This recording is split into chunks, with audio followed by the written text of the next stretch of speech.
يا مساء الفل، ازيكم؟ مساكوا سكر، مساكوا عسل، مساكوا كل حاجه جميله. من فضلكم فعلوا الجرس، عايزه اشتراك وتعليقات.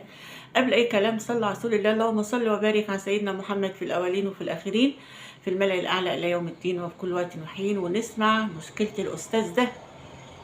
واحد بيقول: انا يوم فرحي كل ما اجي اقرب لمراتي تشتنك في ايدي وتلطم وتصوت. مش عارف في ايه. انا بقالي دلوقتي شهر 30 يوم مش عارف المس مراتي. كل ما اجي علشان اتجوز وادخل عليها تشتنك في ايدي وتموت في ايدي وتخشف في ايدي. في ايه؟ انا مانيش عارف. مهم كل شوية امها تيجي تقول لها: يا بنتي في ايه؟ تقول لها: معرفش يا ماما، كل ما بيجي جنبي مش عارفة ايه اللي بيجرالي. المهم برضو خلي بالكم، إيه، خالة مراتي كانت عايزاها لابنها، ومراتي ما كانش بتحبه. هو كان بيحبها جدا جدا جدا، بس مراتي كانت بتقول لأمها: ده زي أخويا، الولد ده شيطان ماشي على الأرض، ما عندوش رحمة ولا شفقة ولا أي إسلام ولا دين، يتكلم في أعراض الناس وفي سمعة الناس.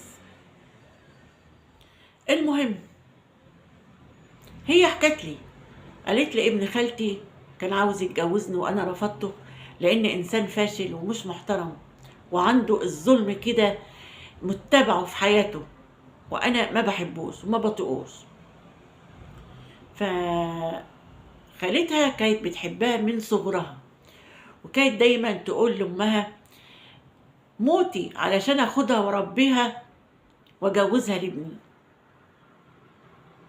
فيوم التنجيد هما جايبين لي مراتب جاهزة، بس منجدين المخدات. فالخالة بقى بتبين ان هي بتحب بنت اختها وفرحانه لها وماهيش زعلانه ولا حاجه وكل شيء نصيب. طبعا هما متكتكين بقى من زمان وعاملين نصايب. هنسمع.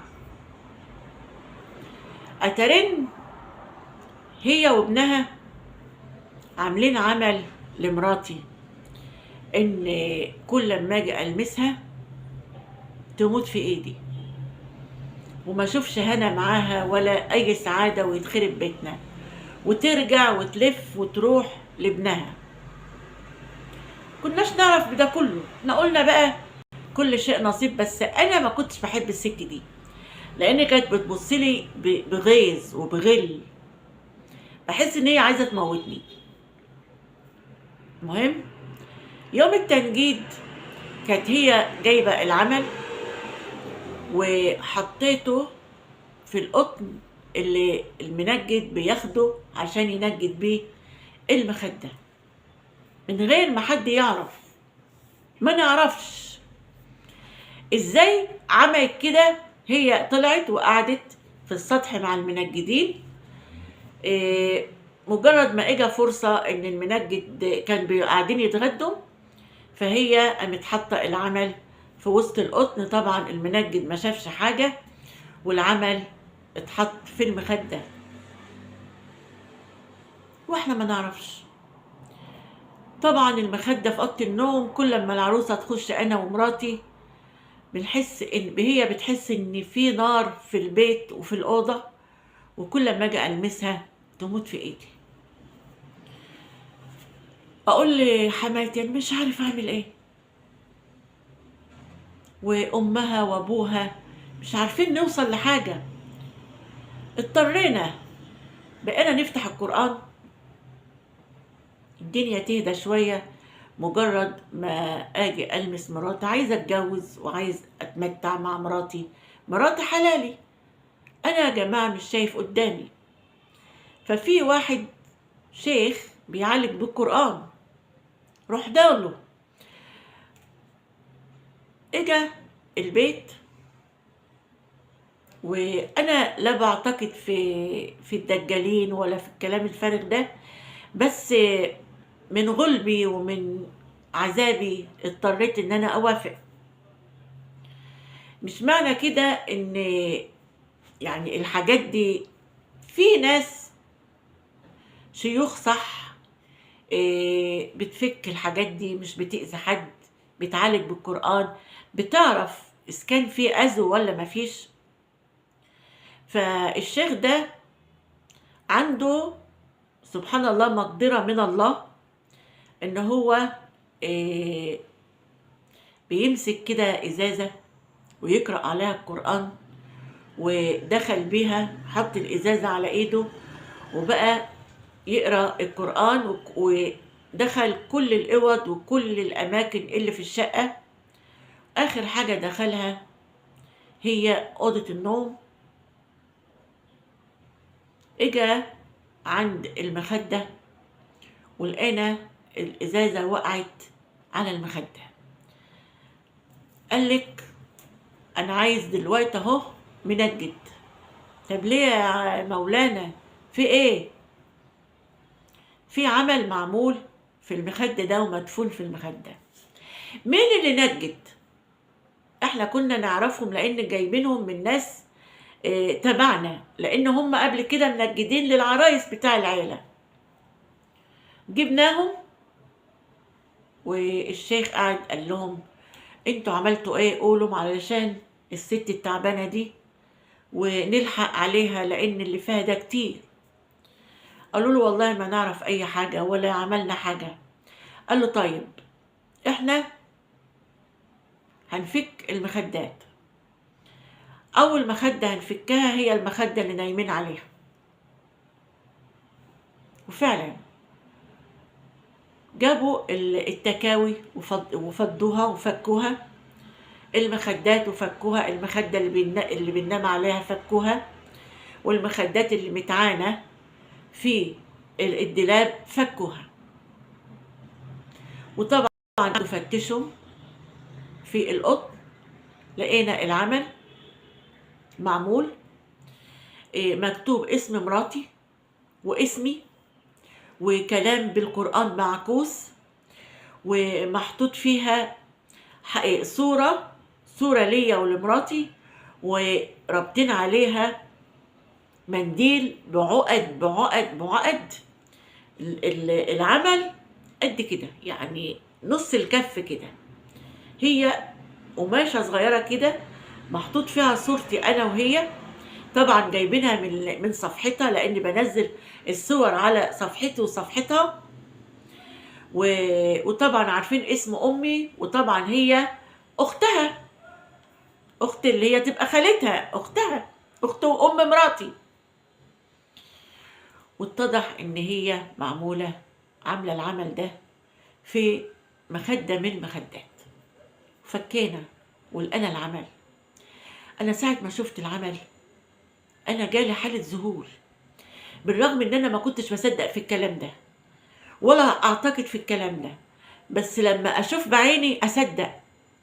شفت العمل بعيني. الشيخ أخده وقال له مش عايز حد يلمسه، هات مية وملح.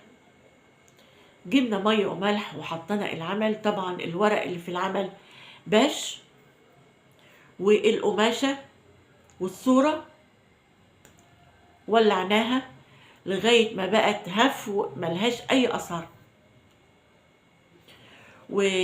وقالوا لازم نعمل فدو.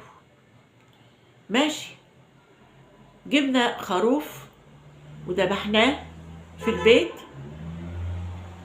وطلعناه كله لله بنية إن ربنا يفك علينا والحسد والعمل والشياطين والكلام ده كله يخرج من البيت.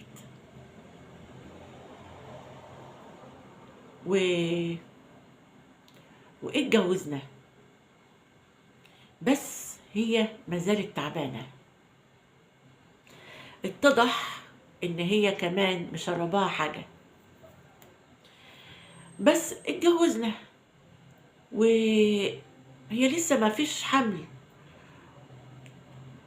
مش عارف أنا مانيش عارف هو في إيه، يعني الدخلة حصلت وكل حاجة، بس على طول كسلانة، على طول نايمة، على طول تقول لي أنا دماغي تقيلة. والله يا جماعة بنفتح القرآن على طول، الشيخ يقول لها قومي صلي، تقول له حاجات حيشانة عن الصلاة، أنا بحس بنار في جسمي. حطموا حياتنا، ومع ده كله هي واقفة معانا، يقتلوا القتيل ويمشوا في جنازته.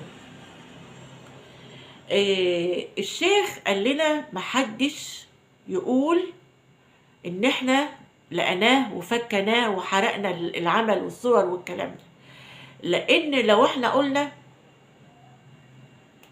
ممكن يتعمل تاني. طيب طبعا مفيش حاجة مكتوبة اللي عمله، مش عارفين، بس احنا خمنا وقلنا اكيد خالتها وابن خالتها علشان هما اللي كانوا عايزينها، وامها قالت اكيد ما خرجش ابن اختي وابن ابن اختي. انا ما عدتش عايزه اعرفهم. الشيخ قال لها لا، انت لو عملت كده يبقى انت كده بتأذي بنتك، اتعاملي معاهم عادي خالص، لان لو حسوا ان انت فكتيه هيعملوه تاني. والوقت هي بتشرب ميه القرآن، كل ما تشرب ميه القرآن كل ما بترجع حاجات من بطنها، حاجات عجيبة، لا دم، لا حاجات ميه صفرة. ودتها للدكتور باطني، ماشية مع العلاجات ومع القرآن ومع ميه بالقرآن، بتشرب أعشاب، يعني كل مادة بتتحسن. يقوم يشاء القدر، لأن ربنا ما بيسيبش، ربنا بيقول إيه والله يعني لأنصرنك ولو بعد حين، إن ربك لبالمرصاد. الرسول عليه الصلاة والسلام قال افعل يا ابن آدم كما تشاء كما تدين تدان. مفيش حد هيأذي حد وربنا يسيبه. يحصل ايه يا جماعة؟ سبحانك يا رب، الواحد والله يعني في حالة ذهول، يعمل حادثة بالموتوسيكل و... ويحصل له حادثة شنيعة، وعمل عملية في رجليه، وركب مسامير وحاجات من دي وشرايح، ودلوقتي سبحان الله ماشي يعرج برجله. عايزين نتكلم ونقول ده عقاب الله، بس مش قادرين نتكلم علشان ما يعملوش الأعمال دي تاني. بس أنا برضو حاسس إن أنا مانيش مرتاح في حياتي. أعمل إيه؟ أكتر من كده أعمل إيه؟ ذبحنا وصدقنا، نفتح القرآن يوميا، الحمد لله فكنا العمل وشفته بعيني، وأنا والله ما كنت أصدق في الكلام ده، والحمد لله الأمور كل مادة بتتصلح، بس هي ما زالت تعبانة. مش هقول لكم يعني اتصلحت أو راقت 100%، لا هقول 80%. هل الأمور هتتحسن كل شوية، ولا ممكن يجددوه ونعيش في العذاب ده طول حياتنا؟ والله يا جماعة أنا ما أنا شايف أي حياة ولا سعادة في بيتي ولا مراتي، بالرغم إن إحنا بنحب بعض، بس حياتنا مقلوب كيانها. قد إيه في ناس مؤذية، ولعلمكم الأذو ده ما بيجيش إلا من القرايب، الغريب هيعرفنا منين؟ سبحان الله. هو بيقول أعمل إيه؟ أعمل إيه أكتر من اللي أنا عملته؟ عندكم حل في اللي أنا فيه؟ يا ريت تفيدوني. انت اتبعت كل حاجة، والله بص، قرآن شفاء للناس، العسل النحل شفاء، فيه شفاء للناس، وما ضرينا به من أحد إلا بإذنه، كل شيء بإذن الله. ممكن يكون ابتلاء وممكن يكون أذى، وربنا هو الشافي المعافي. أنا هصدقك. المشكلة دي أنا لما قرأتها أنا صدقتها، لأن في حاجات من دي كتير يا جماعة. في أعمال السحر الذكر في القرآن، ما جبناش حاجة من عندنا، بس بالقرآن إن شاء الله هيتحل كل شيء. الصلاة، العبادة، الوضوء، قراءة القرآن، افتحوا القرآن، حاولوا تقفلوا على نفسكم، لأن زي ما قلت يا جماعة الأذى ما بيجيش إلا من أقرب الناس. هقول إيه؟ اسمعوا المشكلة، وأستاذ ده يعمل إيه؟ هو عمل كل احتياطاته. ربنا هو اللي بيحفظ، وهو الشافي المعافي. امسك في أحبال الله، ملكش غير الله أنت ومراتك. صلاة وعبادة، الصدقة حاجات كتير بتشفى من الصدقة والقرآن وكل حاجة. فهقول ايه؟ ربنا يأذي المؤذي يا رب. كل من يأذي إنسان ربنا يأذيه في صحته ومعافيتهم. ياما في مؤذيين وياما في ناس ظلمة، وربنا يمهل ولا يهمل. عايزة تعليقاتكم في المشكلة دي، وأقول لكم أشوفكم على خير في مشاكل أخرى مع الصفا. أقول لكم أشوفكم على خير.